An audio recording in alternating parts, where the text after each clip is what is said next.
Hi, Hold on. good Hold on. morning. Good morning, everybody, and thank you for coming to the Today's Restaurant News Chapter 1 Networking Group.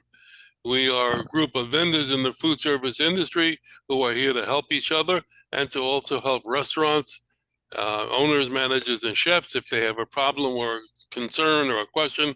And if you'd like to contact us, call us at 561-620-8888 or trnusa.com. I want to welcome back Sal. And you were speaking, Sal, before I so rudely interrupted you, so go ahead. Oh my. So Terry had mentioned that the restaurant employees are mad. They're not coming back. They didn't appreciate how they were treated. They didn't appreciate the work environment, and that they got other jobs during COVID, and they're just not coming back to hospitality. Right? Is that a proper That is synopsis correct.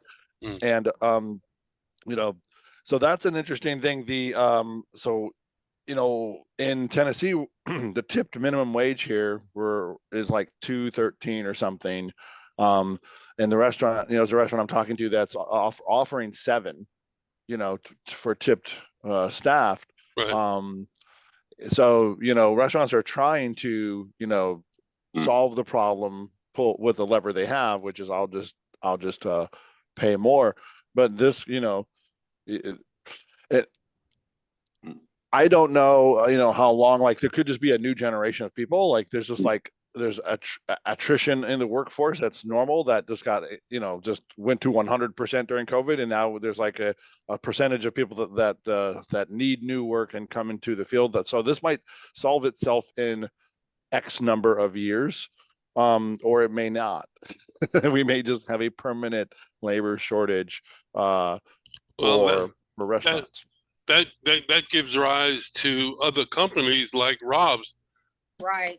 I was just going to say that. Technology is going to jump in and try and save labor, right, Rob?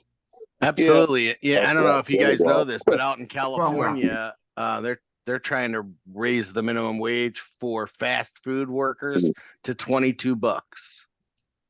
Yeah. Holy crap. That's a lot. That's sometime in January. Oh my God. It's ridiculous. That's crazy. But think what the cost of living is in California versus other parts of the country. Everybody makes more out there because you have to survive. New York. Right. My whole family is out there, and that's where I'm from. So my son, everybody works, and they do pay a lot. They have to. You cannot live. You can buy a dump in Orange or San Bernardino County, like a 2-bedroom, 1-bath. The least expensive would be like $400,000. It's horrible. Yeah, the real problem though is that the restaurateur cannot afford to pay that. I understand that in order to live out in California, you've got to be making that, but a small quick service restaurant cannot afford to pay people $22. No, you're right. Absolutely. It's funny that we're talking about this because I was going to bring up a discussion today. I was reading an article called 5 Trends That Will Shape the Restaurant Industry in 2023. And we've touched on some of it. Market research, of course, is very important in early 2023 versus later in 2023. And the first thing that this article brought up was that diners will trade down but still value a premium experience. In other words, they want to pay less money, but they want to keep the quality that they were getting, basically. And the higher prices will drive people to make those changes. You can jump in at any time you want on anything I bring up. The number 2 was the tight labor market will make efficiency vital. And that's where Rob Smith's company comes in, reducing costs. There are other technological companies And Sal's company. And sounds and- good. The Yeah. words Wait were a just second. coming out of my mouth. Wait a second. And I got Jeff, to interrupt here. You know, Rob Smith is dealing with stores that are quick food. They're not talking to people. They're adjusting the way they go into restaurants by picking out what they want, limited menus, and getting the food fast. Quality is not that important, but it is important to them. Normal restaurants, if the food is not properly done, if the portions are not properly done, and if the waiter and waitress service is not properly done, people are not going to come back. You can get, pardon the expression, shitty food and great service, and sometimes somebody's going to come back. Normally it's good food and shitty service because waiters and waitresses do not do their job properly because they don't expect to be there for the rest of their lives. You know, in the back, in the kitchen, you have a whole different story. These people are going to be there because this is their profession. Most of them are immigrants or people that have been in the business forever. It's a whole different story, different parts of the restaurant business. How you approach, I deal with restaurants all day long. I bet. well, I've got look at, restaurants that have had waitresses and waiters there for 20 years because they make a great living, because the food is sensational, and because they get paid enough money that they don't have to go anyplace else. And a lot of them are college educated. We're not talking about immigrants in places like this, but quality, service are the two main things in the restaurant business. I don't care if it's a small business or if it's a large business. You must have that, and most of the restaurants today don't have it because they don't train their people properly. I'm finished. I want to just say what Jeff said and what Salvador said, something before. Terry, you were saying, yes, it's very expensive in California, especially now with all the problems with the flooding and the storms. The insurance is going to be, don't ask. But especially with restaurants. But there's an old saying, variety is the spice of life. What Jeff is talking about is true. You have luxury restaurants. If the variables are not there, like good service, great atmosphere, customer service, and the food is supposed to, is fairly good quality, people are not going to come back. Then you have the fast food. They're still working. They're still operating. Then you have Dunkin' Donuts.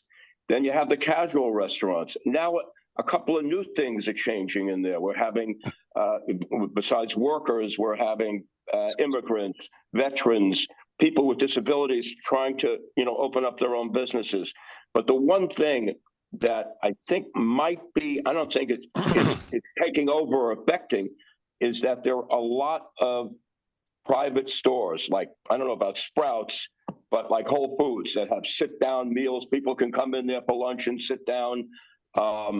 You have also, where Helen and I are going to be at KC Kosher this year, there's going to be a whole slew of co-ops within the supermarket itself. One pizza place, one ice cream, people sharing in the rent, and so on and so forth.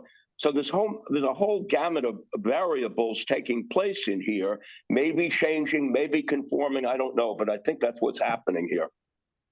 Well, it's also the quality of the food that's being served. Right. I don't know about you, but I go to one place only because I go there with my son and my other salespeople, and the food is delicious. You go in there just for a basic hamburger. They give you a really quality hamburger at a price, or if you go in for some other type of sandwich, if it's quality, I don't care if it's another 50 cents or $1 for the sandwich. Most of the restaurants today, they don't serve quality. They serve it fast. They want to get in and out, and they're because their help is not good enough to keep the Jeff, I feel like you're Jeff, bundling all restaurants into one category. Right. And Well, I'm full not. service No. restaurants that serve quality food are not the same as a quick service restaurant. I think Oh, most absolutely. people that You're go to absolutely right, QSR Ray. are not expecting high quality. They're You're expecting generalizing too much. accurate orders, and they're expecting food Right. fast. Right. And those are the Go type into of McDonald's, it's restaurants different. that are eliminating people Well, and let coming me into let me a give you situation the where third. they let use me- your equipment. Let me give you the third item on this from this article, and this leads to it. The restaurants are now going towards smaller menus and dynamic pricing. And that was new to me. The smaller menus, obviously, it's got a lot of benefits.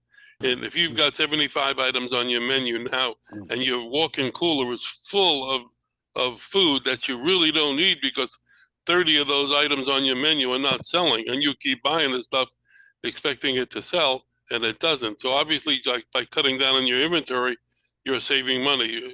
And Howard, what do you mean by dynamic prices? that's what I'm getting into next. Yeah. Dynamic pricing, the way I understand it, and anybody knows about it, they can certainly correct me.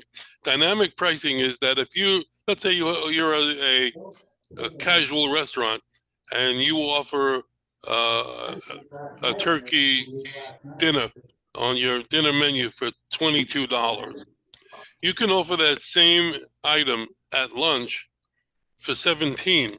And technology is allowing restaurateurs, and Jeff can talk to this because I know POS companies are doing this. They allow restaurateurs to change prices at any time during the day. So if I want to change that turkey dinner from 22 to 15 on a Tuesday afternoon, because I know it's a slow day, and promote that, I can do that. And you can also work with your inventory. Well, it also But that's requires a type of- a menu that displays the correct I price was at just different gonna times. say Yeah, that. You but- can't do that on a printed menu. You Yeah, have to have the. But you could do it with virtual- Rob's equipment. If you can do it with Rob's equipment, I'm looking at it. You walk into a restaurant and they have a daily sale. Rob's equipment could promote something like that. Yeah, but And Howard, you don't want it's to all go true. into you also want to go into a restaurant where the restaurant person has experience. And if they don't have experience in the restaurant business and all of a sudden they charge these exorbitant prices, They're not gonna unbelievable last. prices, which people can't afford. I mean, that's a little bit over the top, I think. Okay. I think we have to understand there's also different levels of restaurants. There's fast food where we all know it's Yes. quick turnaround, Yes. low price. That's what we want. There's Yes. casual dining, which is what Jeff is talking about, where you're going local, where you trust people and etc. And then you get up to the higher level of even like the Michelin restaurants that people will pay $1,500 a seating to partake in it. So it's really who are you catering to and what type of meal you put together.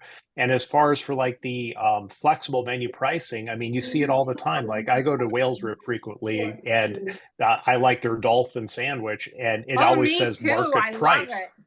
It says market price because they don't know what they're paying for dolphin that day. So you're gonna pay based on what they're paying on the product. And I mean, you get restaurants like Tijuana Flats. They have Taco Tuesday pricing only on Tuesdays, burritos on Thursdays. So there are flexible menus to try and cover those slow gap things, and that restaurants have been doing it, will continue doing it. I think the harder option is there's so many choices that you're competing for a small market set of people that want your type of restaurant. So how do you differentiate yourself to get that audience that you're targeting? So, I mean, fast food is going to be fast food. It's going to work just because that's the model. And the high-end restaurants are going to survive because they have a set clientele that wants to eat differently and spend a lot of money to get what they perceive as a luxury experience. So how do the casual diners like Jeff is talking about find their spot in the middle of that? With Servy, that's how. Darren, With my service. see, Darren, you hit it right on the head. In each of those industries, either they're growing, they're changing, or whatever it is, and each appeals to each person. The demographic in the United States is changing drastically too. I mean, we're all a little bit more senior than, say, my son, for example. My son would prefer to walk in and deal electronically or order their food on their phone and then just go and pick it up. They're not even concerned about people serving them. They're Right. just concerned about getting what they want fast through a digital And they solution. half of them will order it to be delivered. They won't even go to the Yep. restaurant. Yes. Yeah. Yeah. Or pickup. Yeah. And Rob, what you're saying is true because, it's so much easier if, let's say, you order with a kiosk, you put the order in, you go in, you pick it up, and that's it. The service If they get it right. Well, you just said, Darren, it goes against what this article said. This article said that ghost kitchens are sort of hitting a headwind people want to see where their food was produced and they want to go pick it up. But Rather that So than I doesn't would having- have to question be who they just the surveyed. same. I would No, question who they surveyed, who participated in that, because the younger generation doesn't want to waste the time going to pick it up or see it. My daughters will easily order a DoorDash or an Uber Eats or something versus going out to eat at a restaurant or pick it up themselves. They don't want to sit in a restaurant and eat. Oh, this survey was done in 1849, so I don't know. Yeah.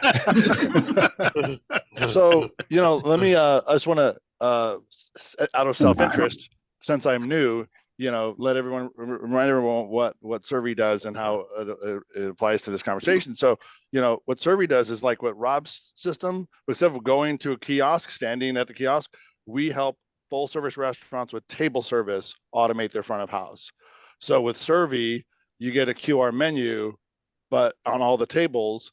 So, but it takes the order as well as view the menu, and it takes the payment, and it prints the ticket and displays the ticket on the kitchen. So you don't need front of house servers doing order taking in a FSR casual dining anymore. You just need to run the food out, or you could even, we have a pager system built into our solution, so you can SMS page customers to come pick up, so they can sit at the tables, they can place their order, and when it's ready, they just come pick it up and go back down. So it just depends if they can run it out or not. We can't help with the back of house yet, but we're focused on, giving those millennials and the people who'd rather, order on their phone when they go to a restaurant, a sit down experience, and help the casual dining industry right now, make the conversion.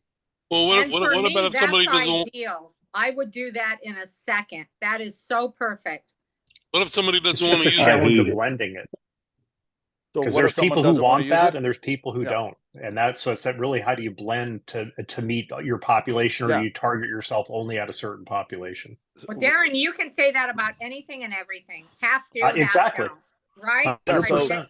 there's our nobody, system, no one subject that where everyone's going to But want to do. that's the challenge, is what I'm saying for the restaurateurs, is who do they want to target? How do they want to target it? And if you can't try to be everything for everybody. So I think restaurants have to get more specific on who are they targeting and how do they hit that target market most effectively. Well, there are a lot of millennials, and I'll tell you what, they want certain things, and they're not like your daughters. They're not going to go out. They're going to pick up a phone. They're going to go on a computer, order. I've done it 100 times. And Yep. sometimes you just don't want to go out. You just don't want to do anything. You want it exactly the way you want it. And there's and- a stereotype at play here. This is not just for millennials. Even I said it. I'm not a millennial, right? And the generation before me, made computers. So it's like, not like, when we watched who uses this, it's all age groups. As long as the experience is quality, right. digital mobile experience, and it works, which it is. My background, I'm a product manager from booking.com. Our co-founding engineers are booking.com product developers and designers. So we know how to create effective, delightful mobile user experience. And so it's all age groups. The funny thing, snobby young millennial women will not want to use it. Like, oh no, I'm here to get service. It's like, it's funny, so it's like, people of all ages, mothers with a bunch of kids will use it, so I'll use it. Yeah. Everybody I know would use it. So, but as long as it meets their expectations, right? And that's, so what I do at Survey, I'm the founder CEO. We do a lot of research. We watch people use it. We interview them. We find out what they're expecting, what went well, what doesn't. We work with the staff. We observe, we research, and it's a new thing. And so there's a lot of learning that has to happen, and that's baked into our product. Helen, you want to say something, Helen?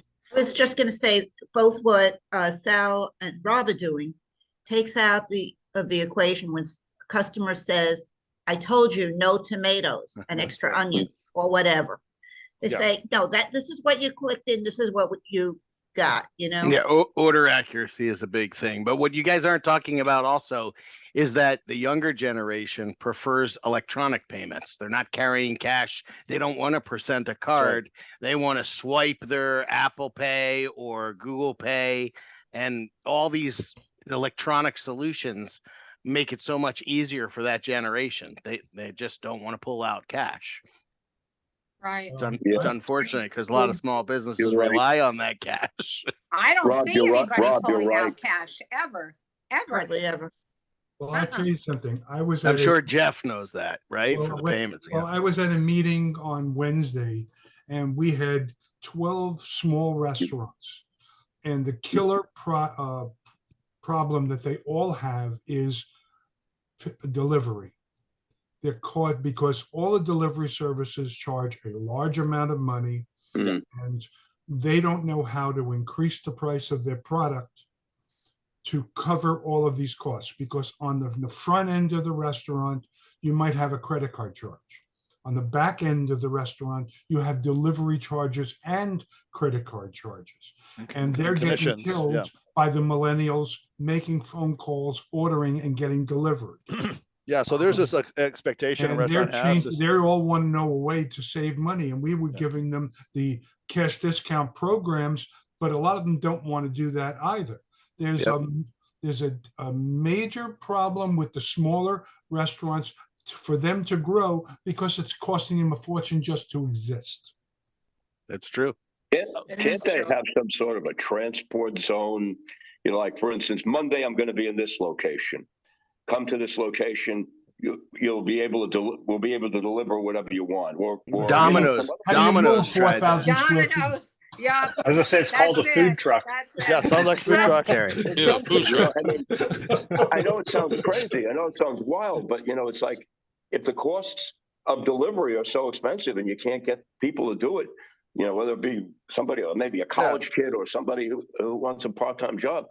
I mean, it makes sense if you had some sort of a mobile unit to be at a different location at different times. Costing them on an average of over 30% for delivery. Yeah, it's not going to happen. That's a lot. They're not charging 30% for delivery. They're charging 30% for demand.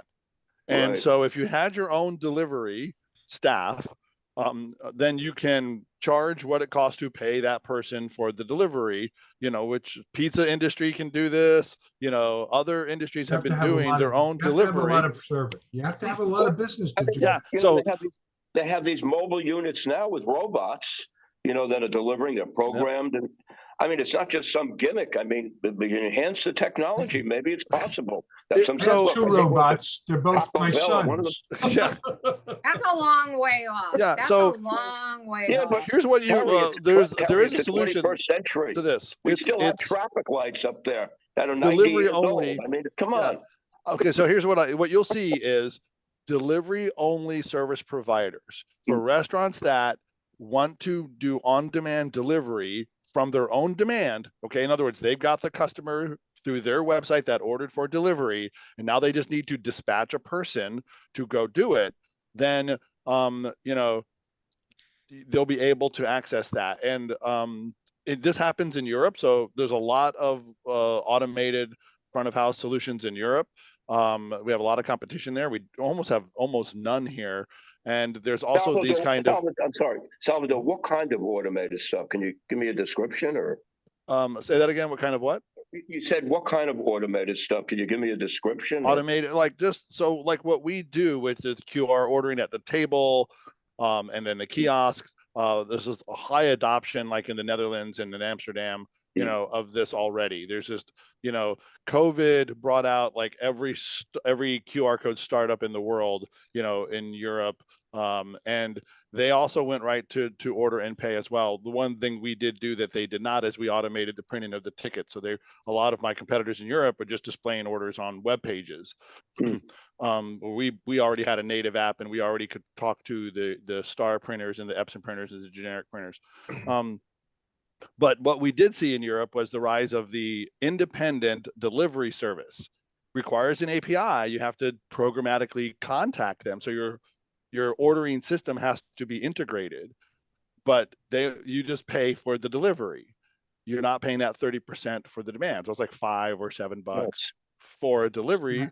In the States, it's much more expensive. So why can't a system like that adapt here? I mean, I'm saying I predict you will see the rise of independent delivery services here as well. It's another gig job. The driver just wants to get paid to deliver, Uber is Right. also making extra money for getting you that order, right? On the app. People go to Uber Eats and they order there. That's a demand surface, right? That's marketing, that's promotion of your of your service. That order you got, you did not get yourself, you know? Right.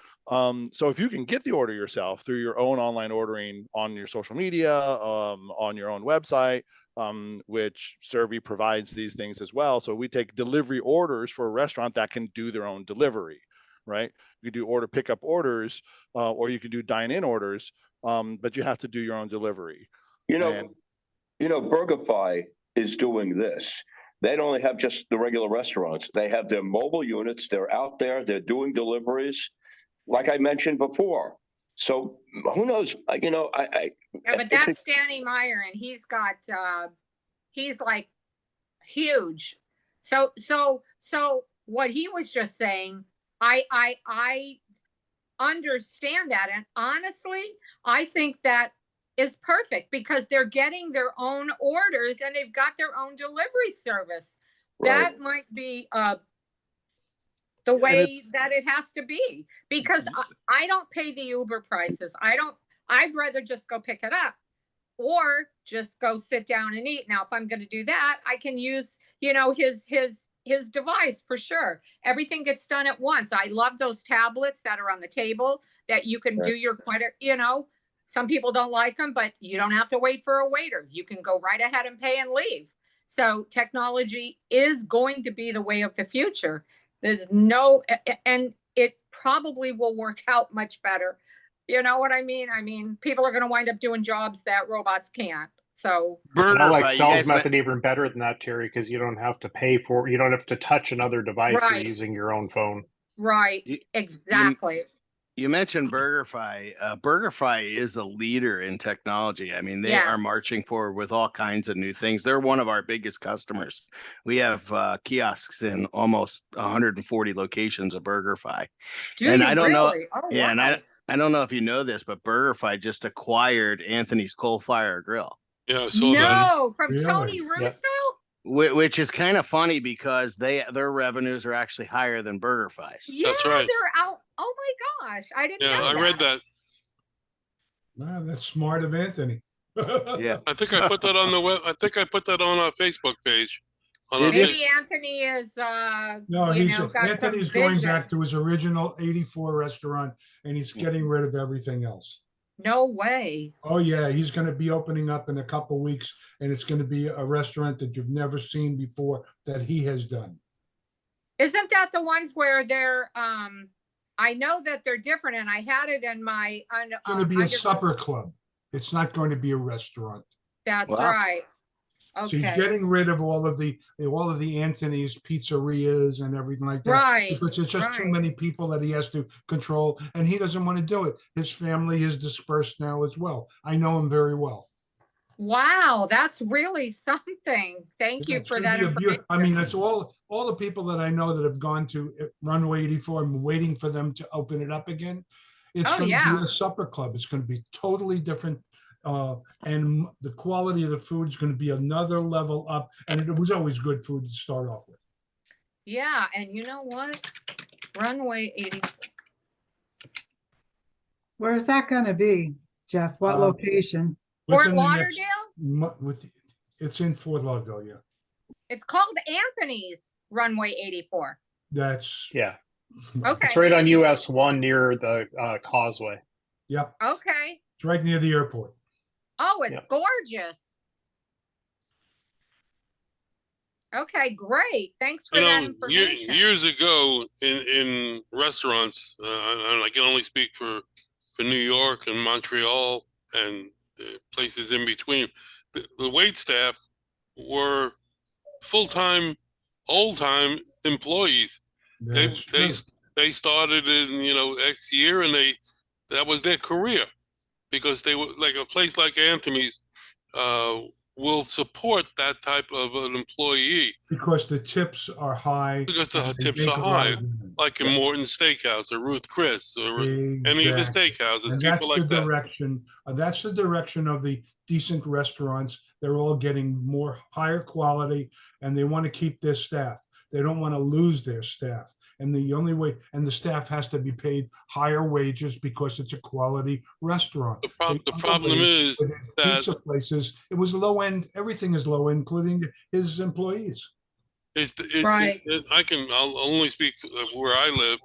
We're near a college, and the people who work in the fast food and casual food industry are predominantly college students who are doing it part-time, and when and if they graduate college, they're gone. And even before that, so the restaurant is saddled with the burden of continually training and continually hiring new people. They're not attracting those people to come in and stay for a lifetime. So the restaurateurs have to find a way to attract labor or use technology to supplement that. So this is going to be my last word. I've got one restaurant in Fort Lauderdale that's been one of my customers for over 25 years, called Greek Islands. Sure. Yeah.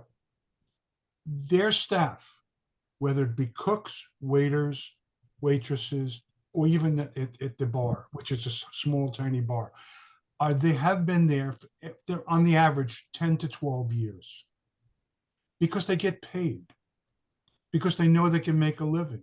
They've got a totally different staff for lunch than they have for dinner, including waiters and waitresses. You have to pay your people to get quality work, and they have to be able to be there long time. I go to the restaurant, I usually get the same waitress or waiter that comes to my table. Yeah, you know, Jeff, you're saying that, but the bottom line is, if there aren't that many restaurants like that. Yeah, and if the minimum wage goes to $22, the bottom line is that the consumer is going to pay for that. And Yes. once the consumer pays for that, then we go right back to where I mentioned before, that diners are going to trade down, but still look for the quality. They're going to, instead of going to Anthony's Runway, they're going to go to, Whatever. Longhorn. Yeah. But, but you have to, the quality of the food has to be there. You have to raise your prices to make sure that the quality's there. You got to raise your prices because you want your waiters and waitress staff to stay around, because that keeps a lot of customers there. At the end of the year, one of the things that most of my restaurants did in December was they were ordering tons and tons of gift cards so that they can send them out, because the people that enjoy a restaurant are going to send gift cards to, especially in Fort Lauderdale or South Florida, to their kids. So when they come to Florida, they don't have to spend their own money. So they buy gift cards for them and they send them in the mail to everybody. There's, a lot of different things that are going on in the restaurant industry that, unless you do a lot of business in the restaurant business, you don't see it. I see it on a daily basis because we have so many restaurants that are within our system. And the ones that last are the ones that are quality, from the food all the way up to service. Yeah, well, as you can see, this group has got hundreds of years of experience, tremendous amount of knowledge that can be called upon by a restaurateur if needed. And I want to get into our intros. So thank you for the conversation. It was great. So Darren, why don't you start us off for the intro so people watching will know who we are. Okay. Good morning, everybody. Darren Gall with Tracy.net. We're a communications consulting and solution provider. What we do is we help restaurants make decisions on their phone system and internet connections. We work with all the carriers. We know who is at what location and what features each have, so we can help you guide through that maze of trying to pick the right solution and get the best price within your budget. So Darren Gall, Tracy.net. Tracy is TRACI.net. You can reach us at sales@tracy.net in email, or 800-881-8899 on the phone. Thank you. All this conversation we've been having about restaurants, the one thing we didn't say is that everybody who works in a restaurant should have a great uniform. Terry, tell us about that.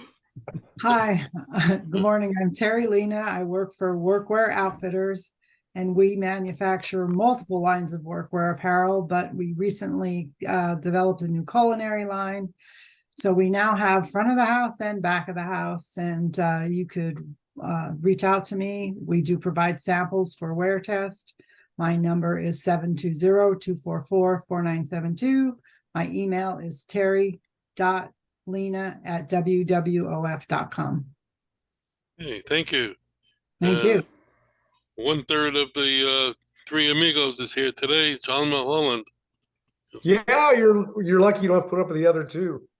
Just kidding. This is being recorded, John. Hey, it's just me. They're not going to watch it.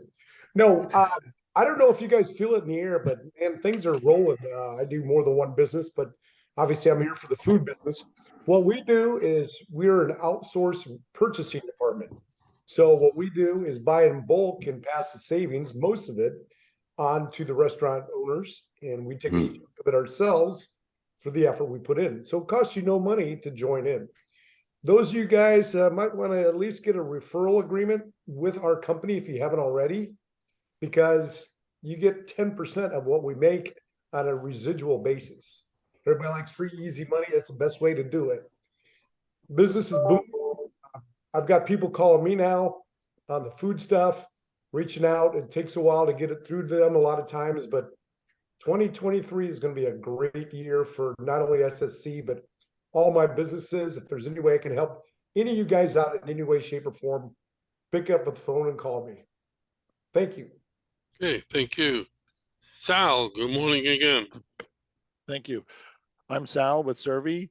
Servi provides restaurants with QR ordering systems for the tables that take the order and the payment and print the ticket in the kitchen and bar. This allows you to save about 60% or completely 100% on front of house staff to automate order taking for casual dining restaurants.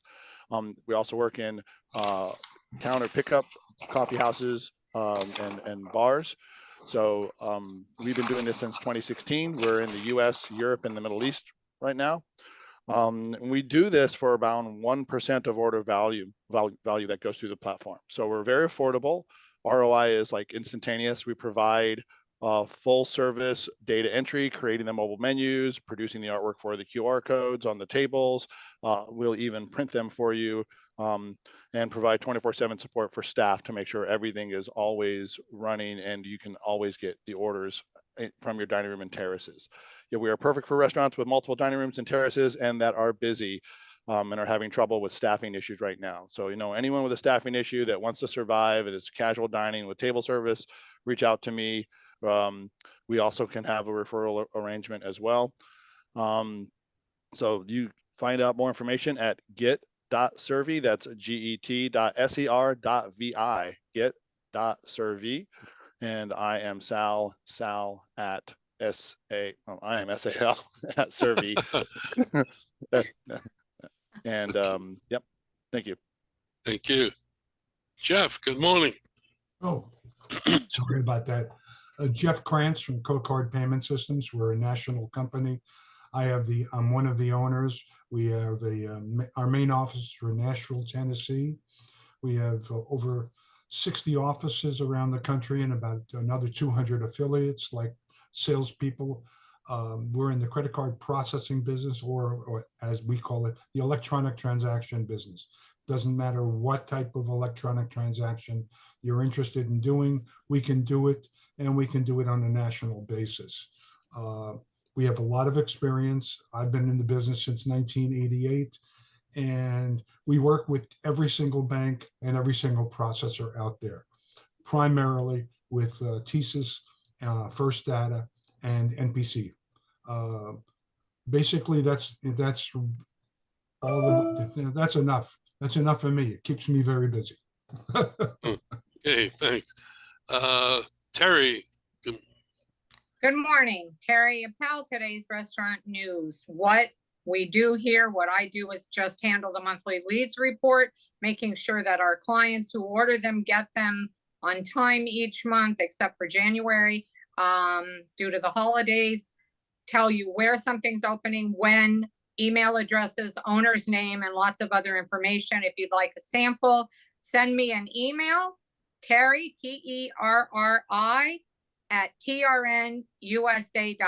I'm happy to send you a sample, or just go on the website and request it, trnusa.com. Thank you. Okay. Rob Smith, good morning. Hey, good morning, everybody. I am Rob Smith from TouchSuite, and we solve the labor shortage problems for small to mid-sized quick service restaurants by replacing human cashiers with this cute little cashier that I have behind me. Self-ordering kiosks improve the customer experience because people like to buy with their eyes, so a visual menu is more powerful. It increases the average ticket with automatic upselling built in. It increases order accuracy and legitimizes small business by providing big business technology. Very inexpensive, $0 to get started. If you know a quick service restaurant that would benefit from self-ordering kiosks, I can be reached at 561-609-6405 or rsmith@touchsuite, SUITE.com. Those kiosks that you provide, are they traditionally on the floor or on the counter?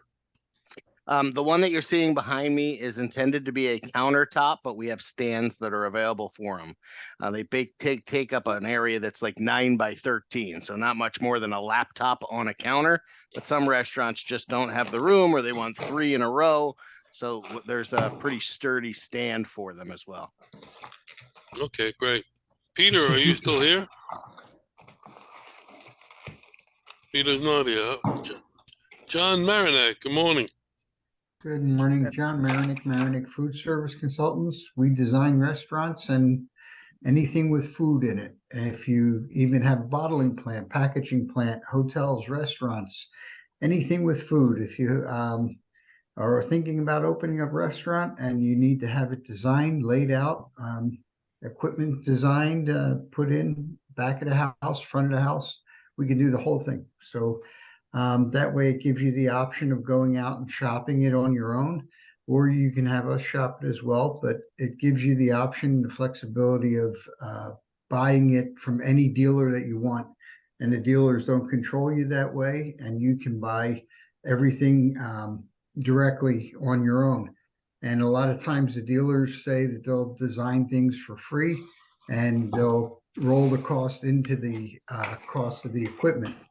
And it really isn't in your best interest that way. So if you really pay for the design, it's in your best interest, because we're not trying to sell you equipment. We don't have any kind of ins with the equipment. So we basically design what's right for you, for your restaurant. And then when you really go to shop it, you can switch to different equipment on whoever you want to buy it with, and you can shop it with 6 or 7 different equipment dealers and do what's right for you.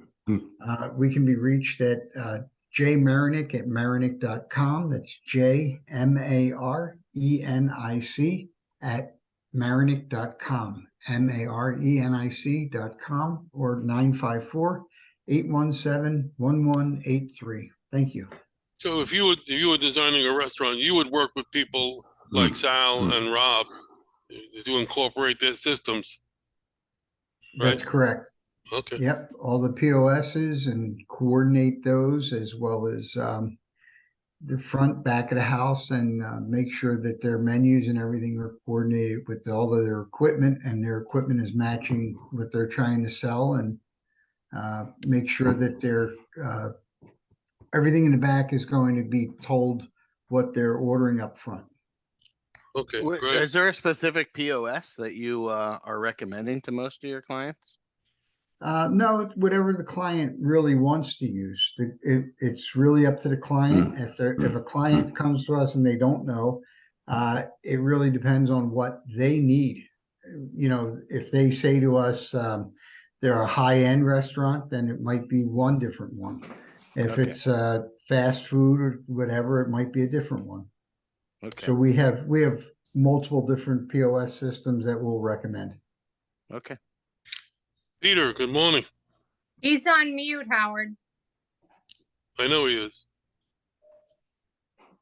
What's his email? I'll send him an email.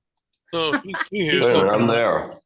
No, I'm Peter. there. You hear me? No, we're talking Peter. What does his Can't email hear you, start Peter. with? Even He's though got you're it not now. on. What does it start with? His email. No, don't worry about it. He All right. knows. He knows. Still looks like he's talking. No, he's not. He All right. doesn't know. No, Let me the get- speaker He's is not. troubleshooting. Let's go to let's go to No, I'm no, here. Anybody hear me? We hear, no, Rob and Helen. I want to go to you quick. But Okay. before I say anything, I'm going to speak for you for a second. okay, Rob and I had a conversation prior to the meeting starting, and they are looking for a refrigerated ice cream cart. So if anybody out there knows of anybody that not has expensive, let them know. not expensive. Not Budget. expensive. Yeah, I told Howard, what we're looking for. Okay, All right, Helen and Rob, tell us who you are. you want me to talk, Rob? Yeah. Okay, we're starting an ice cream, coffee, and dessert bar on wheels with, God willing, a good ice cream cart. And our focus is on the employment of special needs individuals, especially those with Down syndrome and autism, although anything we're open to. And our nonprofit is in the works right now with the IRS. We found all the suppliers we want for the ice cream, the coffee, and other products. And we're very excited about it. But the main piece we're missing right now of the best ice cream cart, many people say they're going to get it for us. When we check with them, oh, I forgot. Oh, that won't be 2 weeks. That'll be 3 months. Or no, it won't be in your budget. It'll be 2-3 times that. So I gave Rob that's what somebody we've to been dealing call. with. Yeah, we Howard gave me somebody else. I'm going to contact a couple of people. Okay, excellent. I want to just add a couple of things here. We're also going to be permanent vendors at a place called KC Central later on in the year. It is in Boynton Beach. They've taken over a 30,000 square foot Publix, and there will be a Miss Rocky Pizza in there from Hollywood and a couple of other places. So it's going to be like a co-op, and we'll be permanent there. We're going to also be doing a series of kiosk locations, one in the downtown area of PGA Boulevard near the Gardens Mall. They're building a whole slew of restaurants there, and it should be very interesting. We're also doing our first health expo later on in this month at the Colonnade in Tamarack. We'll be doing an event there. And I want to just let everybody know that I have a cousin who's a food broker, and he will be getting one of our products, which is it's very, very hard to explain. Under the Orthodox movement, it's something called Kolop Yisrael. It's a very, very, strict form of processed ice cream. Anyway, this ice cream, Pride of the Farm, is my cousin is a sole distributor of Keiko and Prince. That's the largest kosher facility in the country. I think they're in Bayonne, New Jersey. I think there's close to 200,000 or 300,000 square feet of all kinds of kosher places. So that's what we're looking for. Mobile ice cream, weddings, bar mitzvahs, whole corporate events, a whole bunch of other things. Okay, where'd Peter go? He disappeared. All right. In any event, thank you all for coming. Appreciate it. Again, I'm Howard Appel. I'm the founder of Today's Restaurant News. Been publishing in some form or fashion since 1996. And we're here to help the industry in several different ways. Go to www.trnusa.com, 561-620-8888. See you all next week, and stay safe. God willing.